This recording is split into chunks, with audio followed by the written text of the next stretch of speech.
Okay, I think we're going to make a start. Good afternoon, everybody.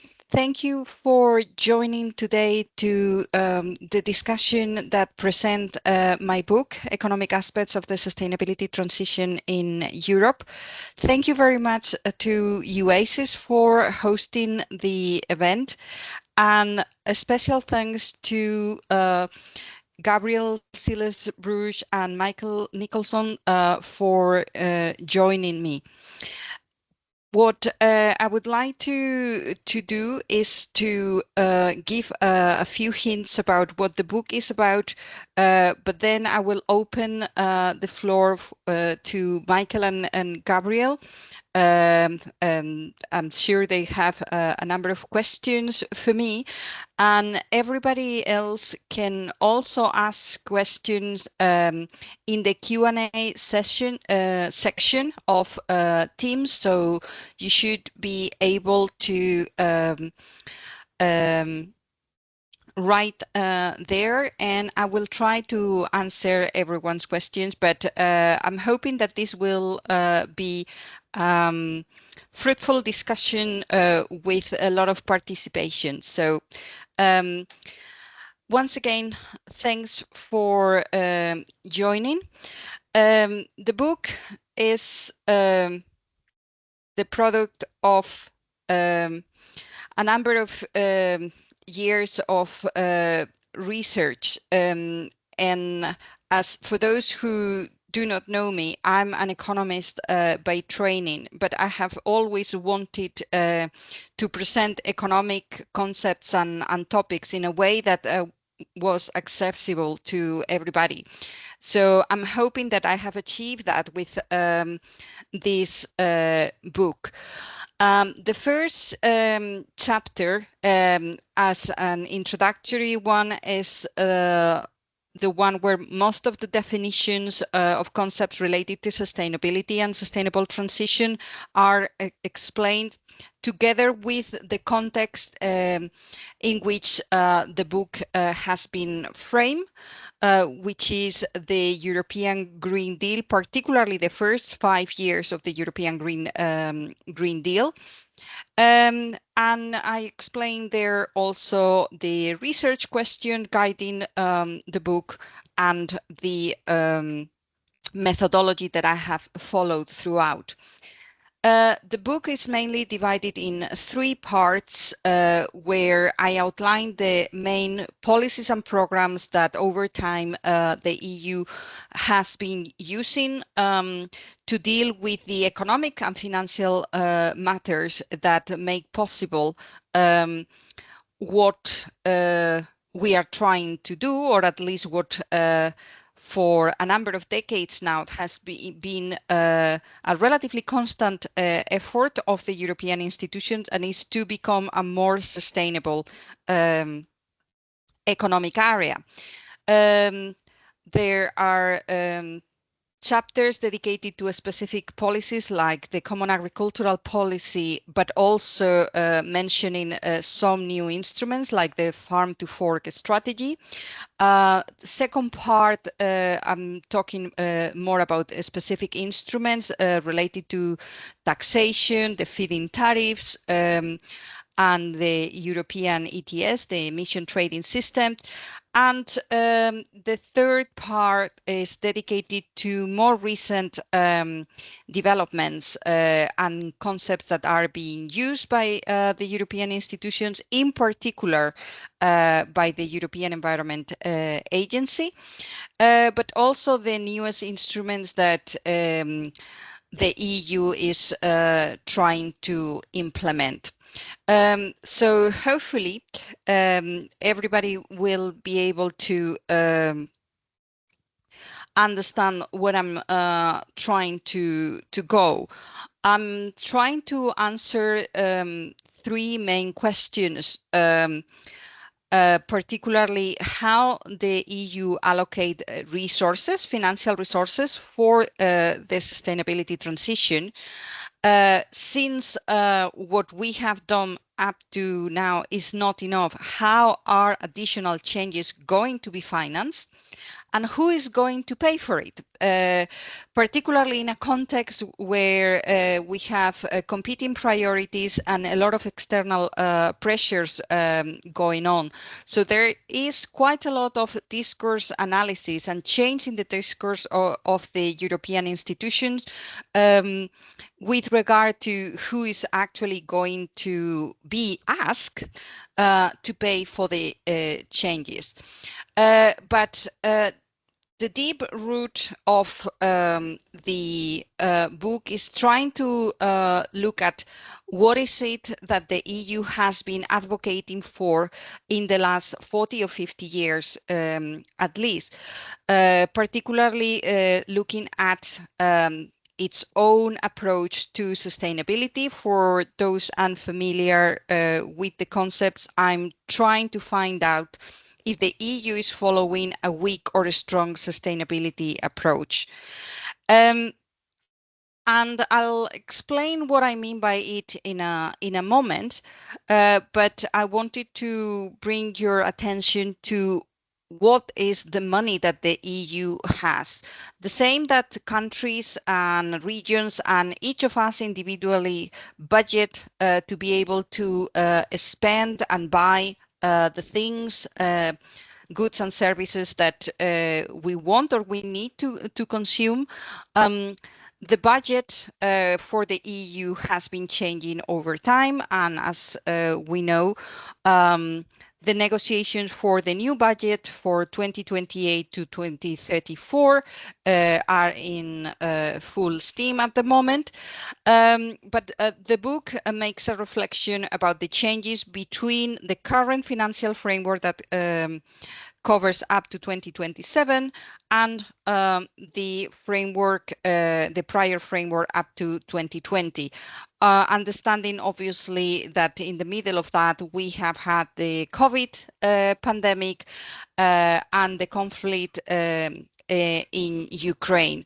So one of the things that you can observe in the budget for 2021-2027, the multi-annual financial framework, is that things that occupied a relatively small proportion of the budget, like security and citizenship, have more than double already in the current framework with migration and border management and security and defense, things that did not appear as concepts even in previous iterations of this multi-annual financial framework, which could indicate to some extent that the priority given to environmental, biodiversity, or climate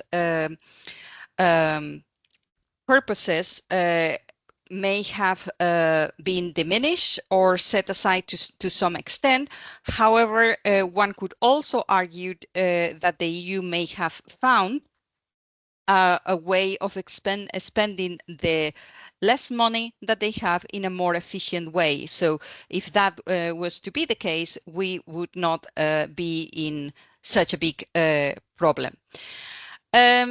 One of the things that I argue in the book is that while in the past the instrument of taxation was not really used or not in a visible way, the fear of using taxation is decreasing. And we have seen that with the plastic tax that is already in place, and with the carbon border adjustment mechanism that is coming the 1st of January, though obviously the omnibus legislations are including some changes there.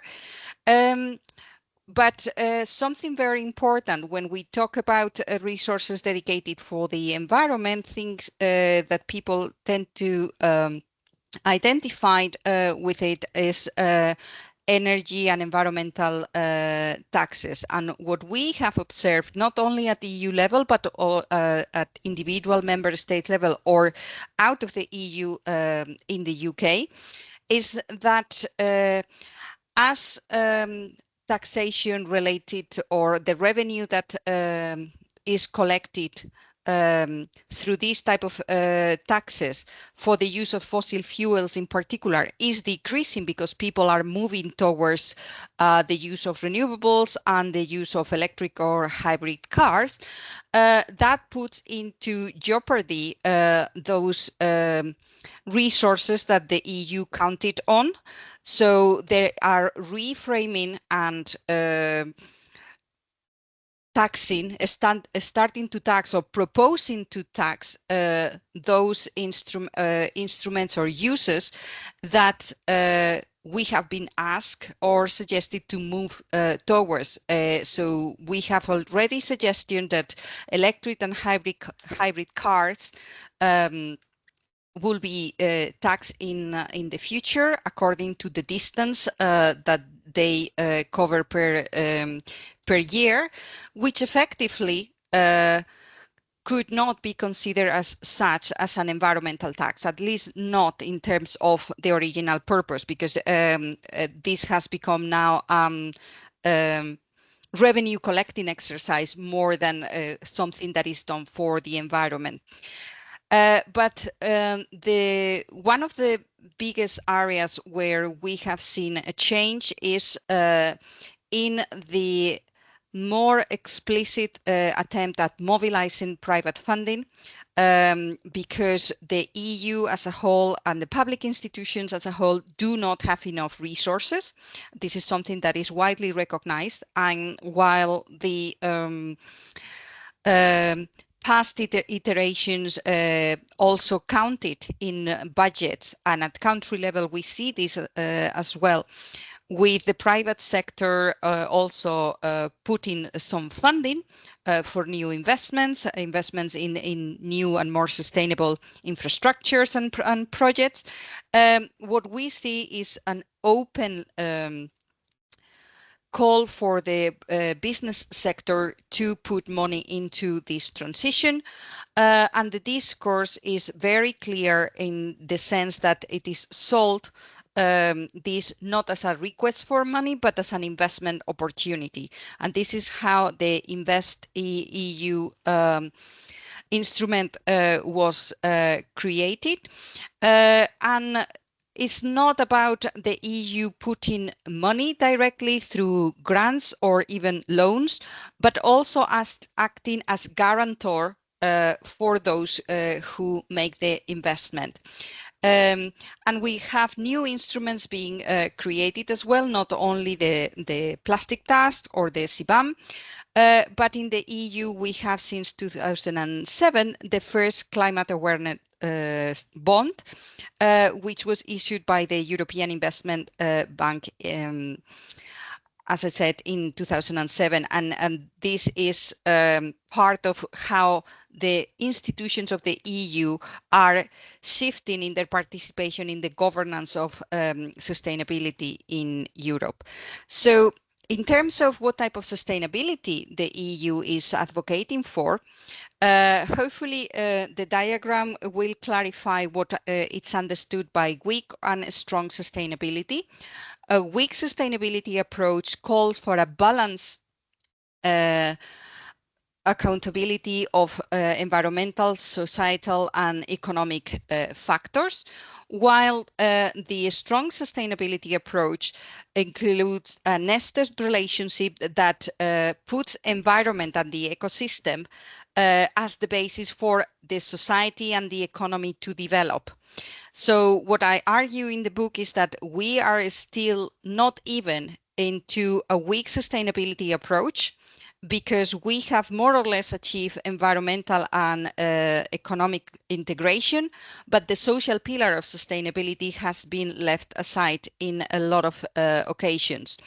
And this is important in the sense that for the economic theory, if you want, what we have is that weak sustainability advocates for natural capital to be able to be replaced by man-made capital. So specifically, we are saying that if we defend or advocate for this position, we are telling people that it is okay that our biodiversity and our natural capital get depleted because technology is going to be able to replace those natural resources that we are losing, while strong sustainability advocates for the preservation of natural capital as much as possible. So this is effectively what how I wanted to summarize the book, and I will let now Michael and Gabe to give their own view and ask questions, and hopefully I will manage to answer them. In the meantime, please feel free to ask your questions also in the Q&A area of Teams. Thank you. Wonderful. Well, thank you very much, Rosa, for the really nice presentation, also for the opportunity to read this book. And thank you also to UACs, which, of course, is an organization that's very close to my heart. And I'm really glad to be part of this event. So I thought this book was extremely timely not just because of the wider significance of sustainability, and in particular, the climate emergency that we're facing, but also timely because, there have been some important developments at the European level in this respect, both in the form of the Green Deal and now the talk that there is about, sort of the abandonment, maybe exaggerated, as, who knows, that's maybe part of the discussion, but there's certainly a sort of a lot of concern that key elements of the European Green Deal are being watered down.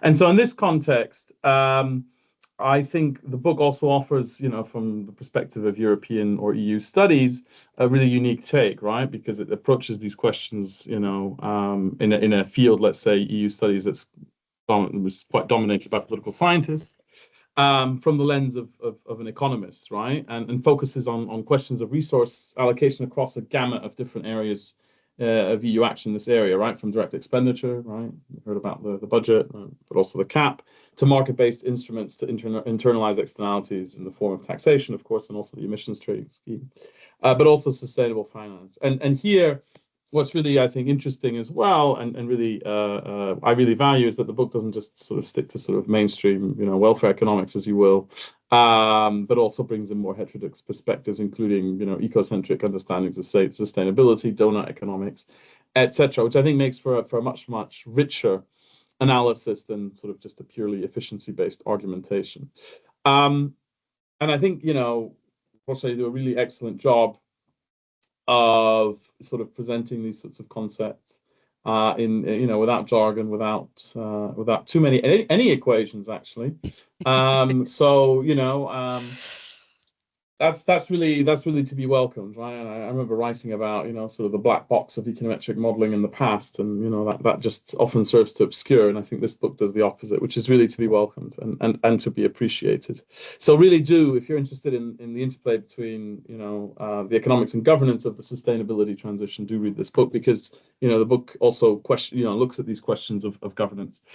So, enough praise. Let me start with some questions, and I have three broad sets of questions that I wanted to ask Rosa, and it's also hopefully a chance for you, Rosa, to elaborate on some of the main arguments.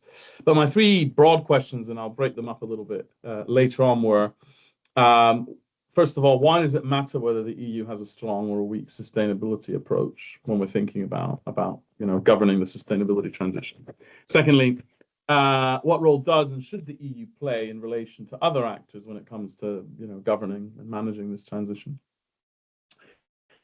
And finally, given the sort of it's in the title, right, and the book, in a sense, the purpose of the book to sort of bring an economics perspective, what do you think economics can teach us about the EU sustainability transition? Right. So those are the three broad sets of questions and reflections I make. So turning to the first one, why does it matter whether the EU has a strong or a weak sustainability approach? Right. So I guess my question here is about what's the conceptual work that the framework is doing. I mean, and in other words, how does it allow you to categorize the extent to which the EU is making progress towards sustainability? Because I think we all care about this. We all, of course, want to mitigate, halt, do something about climate change. But what kind of conceptual lifting is this framework doing? And yeah, where would you position yourself in terms of what you advocate, weak or strong sustainability? Right, and here I'm going to be provocative, right? Because of course some arguments in the book are positioned in terms of, you know, more efficiency-based argumentation, right? But you also bring in some heterodox perspectives, and you do mention degrowth perspectives. And I mean, you know, so I'd wonder, you know, degrowth in particular interests me. You hinted at a little bit in the book, you know, and of course, you know, fundamentally, this is a perspective that sees economic growth and sustainability as being incompatible, which is arguably a much more radical framework than the ones, you know, we have with the circular and the green economy, right? And which has elicited, there have been, you know, there's a conference in the European Parliament, there's been some talk about degrowth and moving towards a post-growth future. I mean, we had I'm going to shamelessly plug the JCMS annual lecture last year delivered by Max Koch, which was all about, you know, moving the EU towards a post-growth future. So yeah, where do you position yourself in terms of weak and strong sustainability, but also in terms of efficiency versus and sort of growth and, you know, degrowth as a framework. So that's my first set of questions. I'm keeping an eye on the time, so I don't want to go over. The second set of questions were about, or the second broad sort of heading was the question: what role does and should the EU play in the governance of the sustainability transition? And here, I guess what I'm asking, and you know, this is clearly my more political science hat on, with my more political science hat on, is where does the value of the EU qua EU? In other words, you know, the EU is a supranational, you know, body composed of member states, but also having, of course, you know, other you know, dynamics lie when compared to, say, the role of member states, but also, you know, other international organizations and local actors, right? Is it about mobilizing finance? Because that obviously becomes very important, right? Paying for the sustainable transition, using the single market, you know, using the Brussels effect, that sort of thing, and its status as a regulatory state. Or, I mean, Max Koch, I mean, writing, of course, from his post-growth perspective, writes about kind of repurposing the European semester as a sort of tool to kind of monitor progress and operationalize planning targets in the service of degrowth, right? So in other words, you know, according to some sort of subsidiarity principle. So what's the role of the EU, or what can we use EU governance for in this space specifically? Yeah, I guess, you know, thinking of that and related to that, and it's kind of an issue I'm quite interested in, is the role of the local level, right? You know, municipalities, right? And of course, I mean, I think part of the book talks about how the EU acts in the absence of action by member states. But so there's this classic debate about how, you know, in the absence of action by national governments, it's often local leaders, cities, you know, that have kind of taken the lead, not just cities, but municipalities in general, but cities as particularly sort of important sites of, let's say, local governance. And so, you know, I guess my question was going to be, what's their role, and particularly vis-a-vis the European Union, right? You know, you talked about their role as being about important in implementation, but is there more to their role? Notably, there's a lot of areas of competence of local governments, transport, you know, being one of them, housing.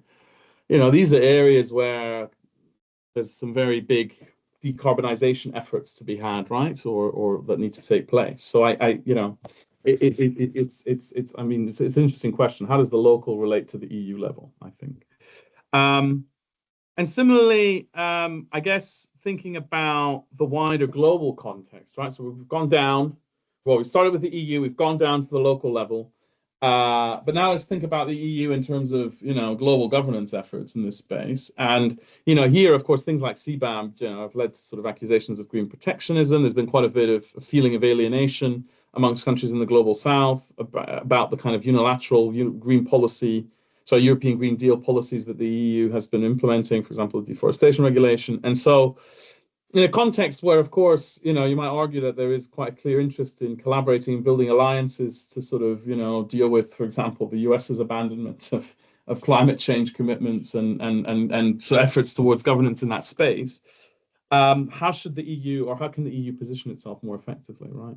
In terms of, you know, its own policies, but also in terms of forming potential alliances with these states. Last set of questions, I promise. Which was what role for economics as a discipline in understanding the EU sustainability transition, right? And I think it's fair to say that despite the efforts of a number of JCMS editors, for example, and you know, we were committed to this as well, I think economics as a discipline is less well represented in European studies and in EU studies as well. And but thinking more specifically about the specific challenges that that relate to the sustainability transition, and decarbonization. I was wondering here, what do you think the main insights are of economics as a discipline? And one that isn't just mainstream economics, I should add. It's not just about efficiency in the narrow sense. But yeah, what insights does economics as a discipline have to offer that with respect to, say, political science or public policy, but also law, which I think are better represented in the EU studies canon? Is it about highlighting these distributive issues quite clearly, which I think are really key, and are really a fact, put into question sustainability in some ways politically of the sustainability transition? Is it a lens that points to resources and their potentially finite nature? I remember my first ever class in economics in high school was all, I thought economics was about money, and I go in and it's, they tell me, no, it's the science of scarcity. And I was like, what are you talking about? And I think, actually, when we think about ecological transition, or ecological problems, this kind of becomes quite stark. So I'm wondering, is this the main contribution, or is it something a bit more epistemological, methodological? A clarity about assumptions and a useful toolkit that the policy analyst can deploy. I'll leave it there. I had another question, but I think I've taken up my time, and I'll hand over to Michael. Is that right? Yeah, Michael, over to you. Thank you, Gabe, and good afternoon, everybody. I too will spend the first minute or so just praising you, Rosa. I'm honoured and delighted to be here. Yada yada yada. But really, congratulations on producing, and I absolutely agree. I've got it in my notes here, a timely book. It's also really thought-provoking, and you do, I think, achieve your objective of helping novices, economics-based novices, and I count myself in that, to try and understand these concepts a little more. So really well done on that. For those that don't know me, I'm a social scientist. Please don't hold that against me. Working in an environmental policy think tank. And I can only say that we need more Rosas in my world, and the sort of analytical thinking that you bring to the everyday environmental policy challenges that I see in my work. So yeah, very, very well done. I think you delve into those key market-based instruments like the ETS and green taxes without overwhelming us, and that's a particular skill that you have. And I'm much more familiar with the command and control type style of solving environmental problems, and so this book was really refreshing for me. I've got many similar sort of questions, but also I think perhaps some complementary ones to Gabe. As I said, I'm a social scientist, and specifically I'm a historian by training, and so I tend to look at things in the broad sweep of time and of history, and in doing so I sometimes risk minimizing the seriousness and the size of the challenge of, say, the sustainability transition, but I do try to remember that environmental policy at the EU level is relatively new, and although we've had waste and water and air quality policies at individual member state level for many decades, it was really only the 70s that we really started to come together, and the breadth and depth of today's acquis covering environment and climate policy is totally unrecognizable to what it was then. And in that 50 years period, the Cold War's ended, the internet was invented, the iPhone's ubiquitous, the human genome's been mapped. Sadly, England haven't won another World Cup, but never mind.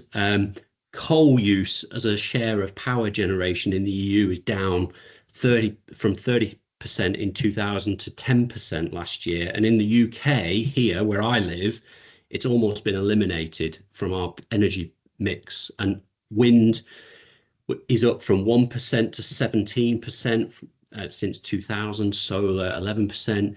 Net greenhouse gas emissions are down by more than a third compared with 1990 levels. I mean, I'm saying this, but the question is, are we on track? And maybe not. And is the EU's transition moving quickly? Is it moving as quickly as it should? Possibly not. And there are other big areas that I think you refer to around agriculture policy that we're perhaps not really tackling yet, using land more sustainably, particularly the food that we eat, halting deforestation, restoring nature. These are really big issues that we're not really grappling yet. But change, I do believe, is happening, and it has happened in a relatively short period of time. I'd argue that the carbon border adjustment mechanism, which you talk about at length in the book, is really important.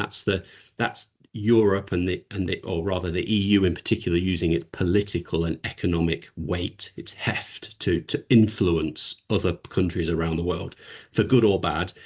It is using that and helping to accelerate their own thinking about decarbonisation. So that's positive in my view. The emissions trading scheme, you've talked about that at length in your book, and I really like that bit. Despite its weaknesses, I do believe it is starting to change. It's including more sectors.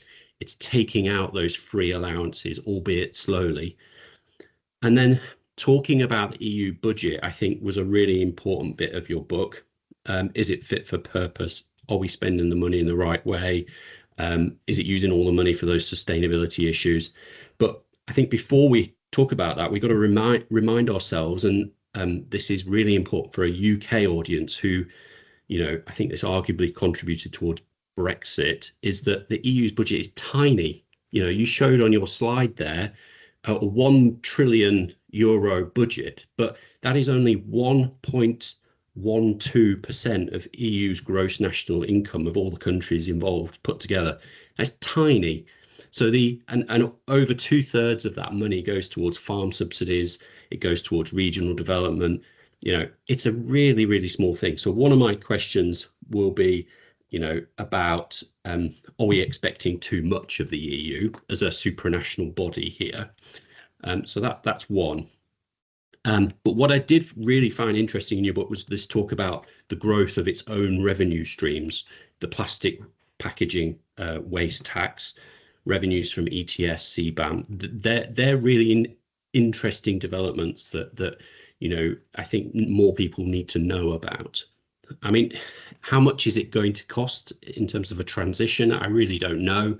But I think you're absolutely right to point out and to question this point about the social pillar of sustainability having been lost in translation somewhat. I think that's the phrase you use. The social climate fund and the just transition policies that are relatively new for the EU, I think, are really important in trying to help our workforces adjust and provide opportunity for our citizens.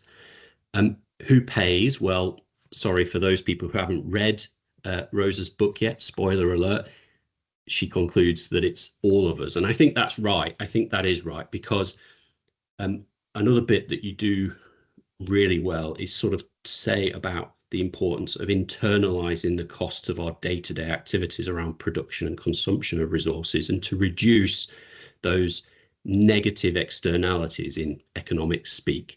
So, in other words, the things we buy and use, whether that's the clothes we wear, the toys our kids play with, the houses we live, the water we drink, they all have that impact on the environment. We're not really paying the true cost of all of those things. But we are seeing, I think, some policies at the EU level and elsewhere, including at the member state level and around the world, things like extended producer responsibility. These are really important policies. For example, around textiles, plastic use, packaging. The new Urban Wastewater Treatment Directive is requiring pharmaceutical and cosmetics companies to pay for some of the costs of their products' impact on our water. So that's really important.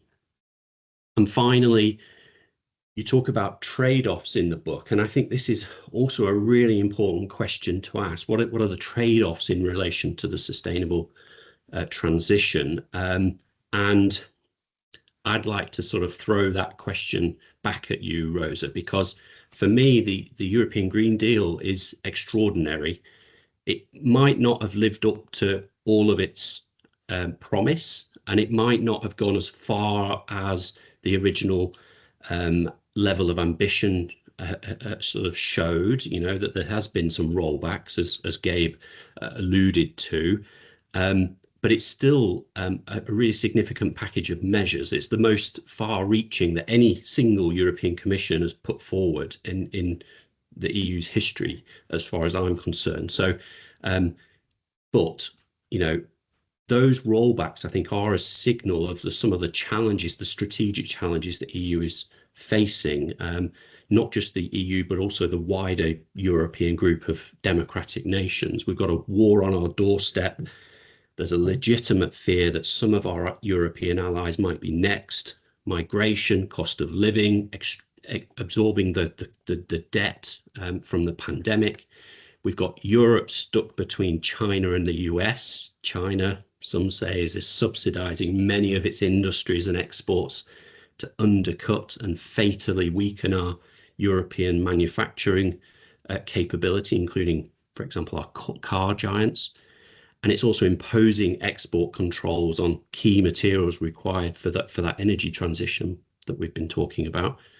And then, as Gabe also alluded to, the US is retreating from the world, and it's starting to think that Europe is, if not an enemy, then at least a major problem that it has. And would the US ambassador to the EU just a few weeks ago have had the chutzpah to write an op-ed in the Financial Times claiming that the Corporate Sustainability Due Diligence Directive was killing economic growth? Had he not got strong political backing back in Washington? I doubt it.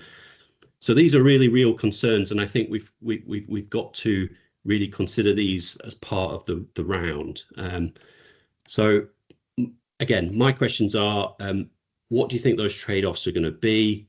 What the lessons from the member states on green taxation, for example, will be, and are we expecting too much from the EU as a body? Finally, thank you, Rosa, once again. Thank you to UACs for hosting and organising. Everybody who's listening, go out and get a copy of the book. It's really good. Thank you. Thank you both. Really interesting questions. I'm hoping that I will make them justice with my answers. And I'll try to combine the answers to some of them together to give some room for the audience also to ask questions too. So in terms of why does it matter if the EU is choosing weak or strong sustainability? I think part of the rhetoric that we are seeing is an overwhelming trust that technology and technological advancements are going to save us from a lot of things. And they may help to some extent to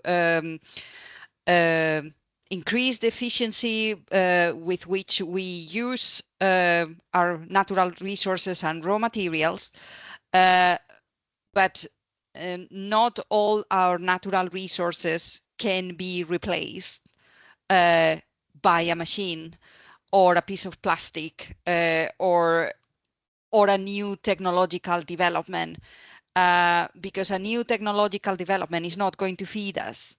And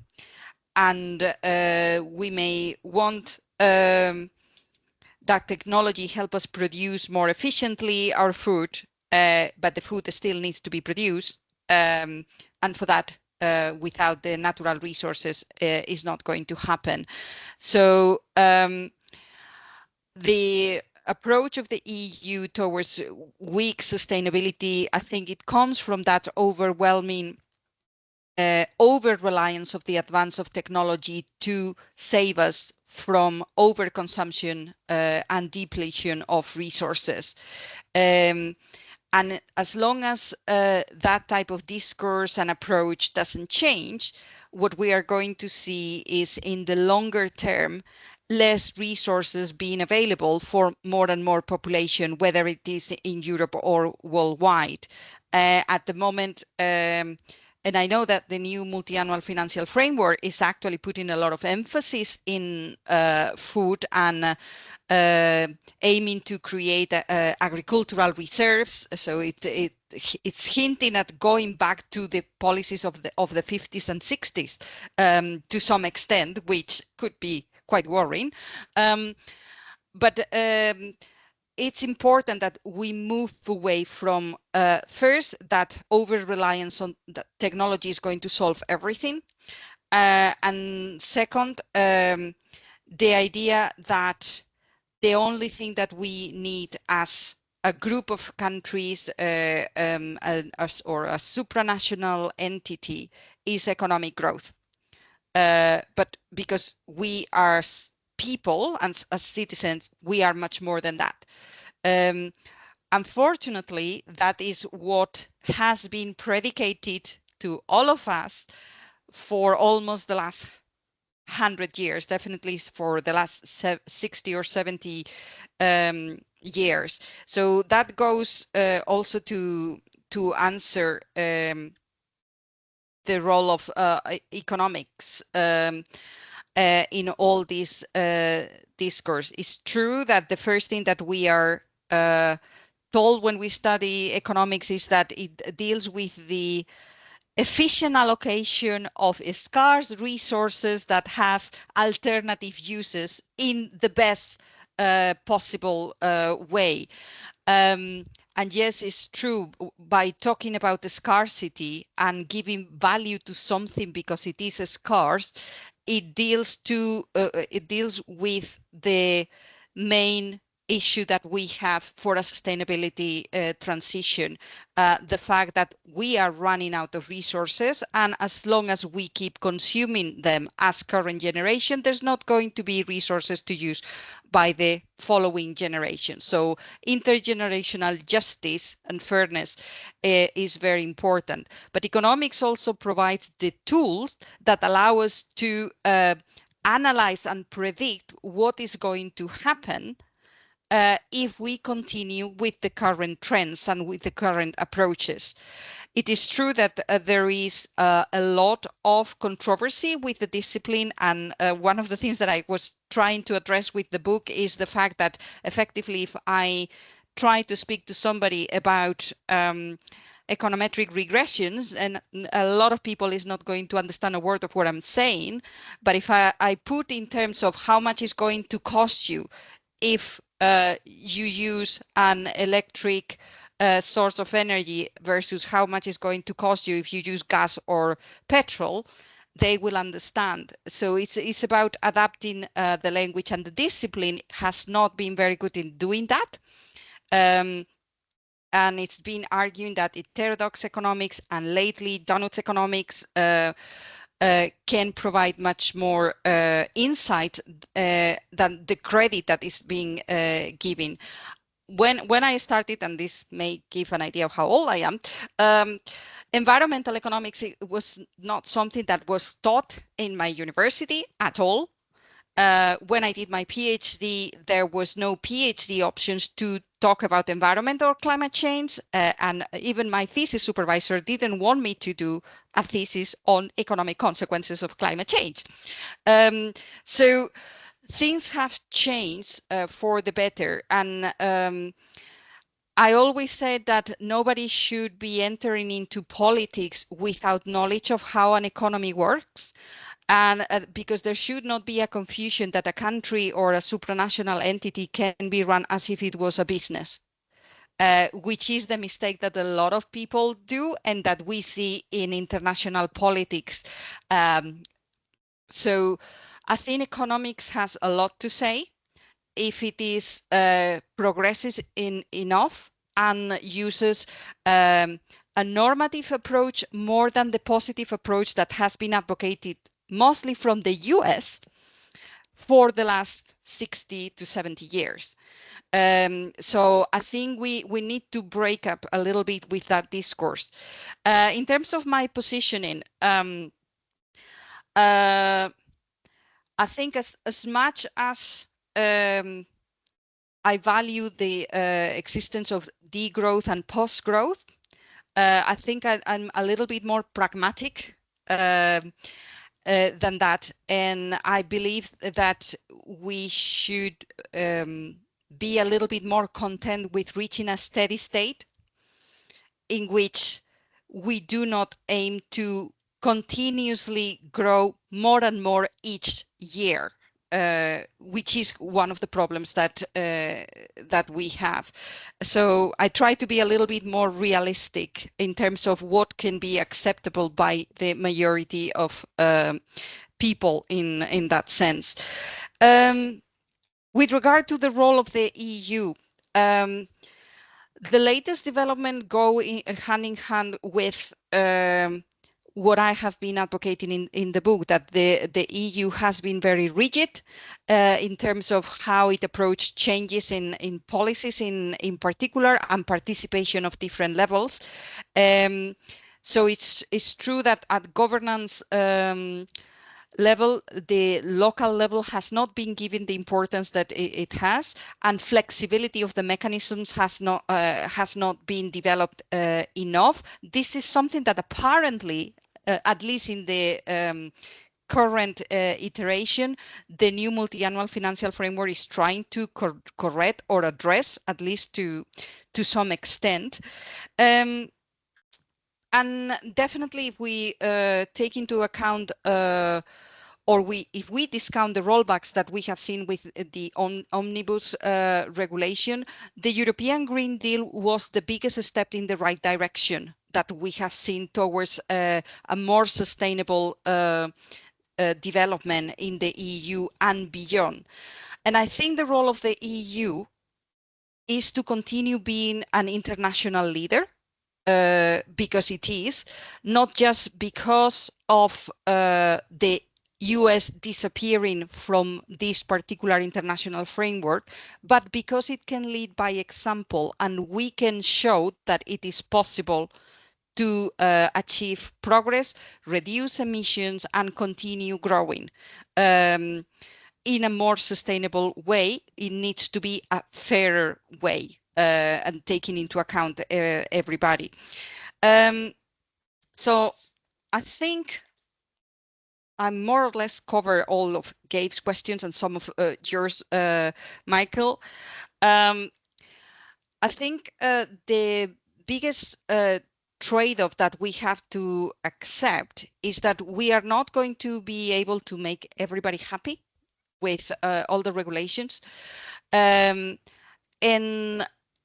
that there is going to be some sectors in the economy that, particularly the fossil fuel sector, that is not going to continue gaining as they have been doing up to now. That is the trade-off. And they are very powerful political actors that have been influencing the decision-making process for a very long time. So that is going, and it has been a barrier and continues being a barrier. With regard to the role of the carbon border adjustment mechanism, I see it's a little bit hypocrite from those who criticize the EU for attempting this, when both the US and, for instance, the UK have been trying to implement their own. So effectively, the EU has been ahead of all of them. And in economic terms, it has the first mover advantage on that, to create something that is potentially beneficial for everybody, and is trying to nudge everybody else to be more sustainable. And I think having that influence beyond EU border is extremely important. It's true that the EU budget is tiny and it cannot achieve everything. But this is a budget that each member states contribute to as part of their obligations. So that is in addition to what each of the member states individually should be doing. So the EU budget and the EU role should be complementary to that of nation states in that sense, and it has the power of trying to reach agreements. One of the main issues that we have with taxation is that it still needs to be approved by unanimity, and that in this day and age is not going to work. So all the changes that they can achieve in that area will be welcome. And yeah, new instruments are coming. They are hinting at e-waste taxation regulations coming up, at tobacco excise duty, in addition to the one from member states, and a corporate reserve for Europe, a direct contribution by private companies, large corporations. So I think we can have enough resources. The way in which the new budget is being organized seems to be a little bit more flexible and better into achieving some of the things that we need. However, it's still very much focused on reaching economic growth, making the EU competitive compared to others, and those others are not going to stay quiet, including China and the US. And still, we have, particularly because of the situation with Russia and Ukraine, there is going to be a lot of money thrown at defense and security. So I just wish that we are not going to lose the bigger picture of what needs to happen in the longer term. So hopefully that has answered questions. And I would like to definitely invite the audience to ask questions. I don't see any question in the chat. I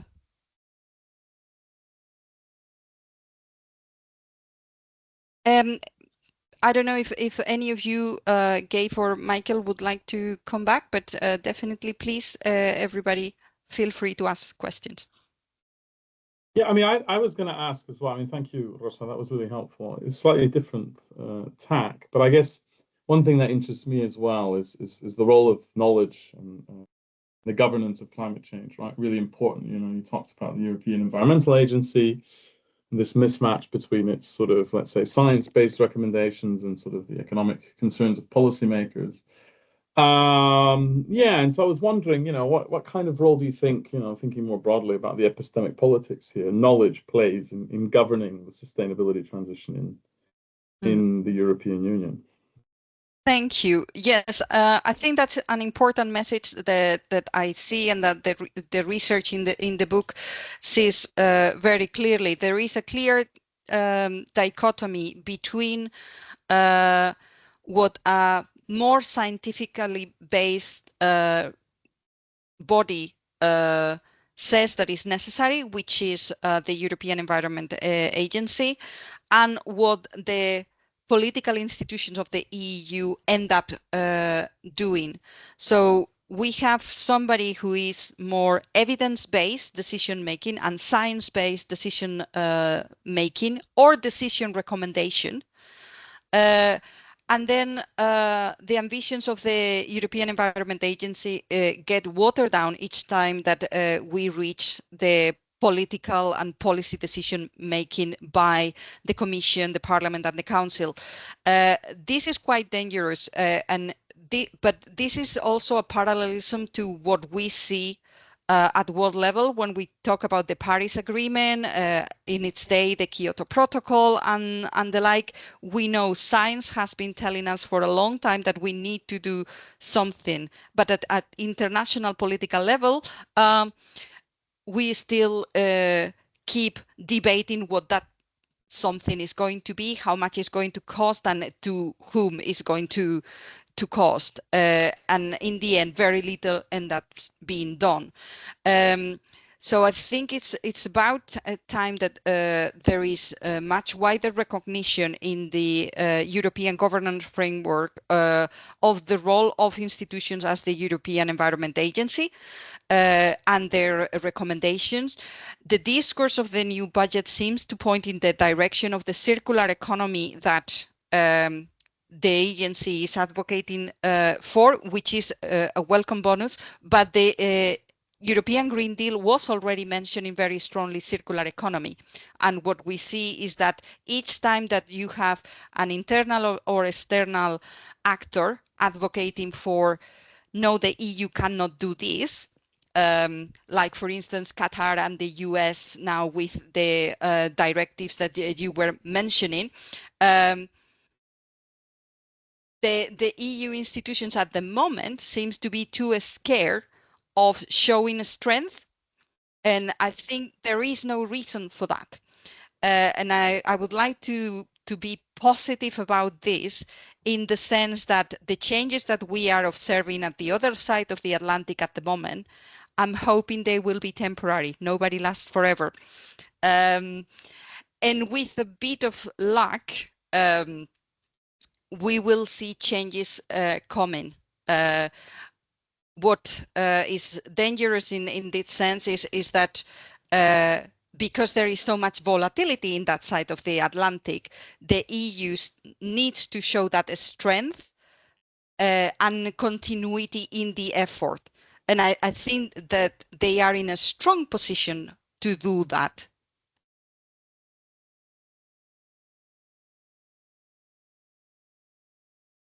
Rosa, there is a question by Daniel in the chat. Which EU instruments or policies do you consider most effective in driving the sustainability transition, and why? Thank you for the question. I think I'm not going to say that there is the ETS, which may be controversial, because I think it has been too slow in getting to the frame that it needs. But I think the European action programs, the different European action programs, and the Life and Life Plus instruments as economic instruments have been the biggest advantage. And not exactly a market-based instrument per se, but I think the research that has been put on for the transitions through Horizon is for innovation and for renewable energy in general, the are very important. So yeah, it's a combination. It's not just one thing, and that's what I would think that makes things happen. The fact that it's not one instrument but many.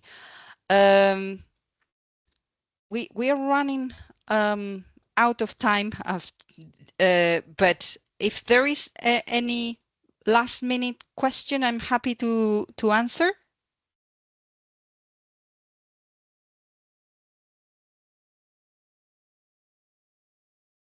I don't see any more in the chat. So I think we can bring this to a close. Thank you very much, Michael, Gaif, for your questions and your comments. I feel vindicated with the book and the effort that I put. Thank you very much again, UASIS.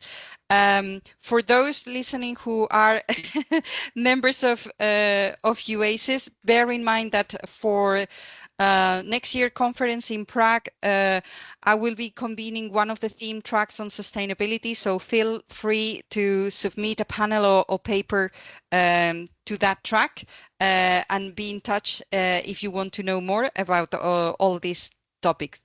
Thank you very much, and happy festive season to everybody. Thank you. Thank you.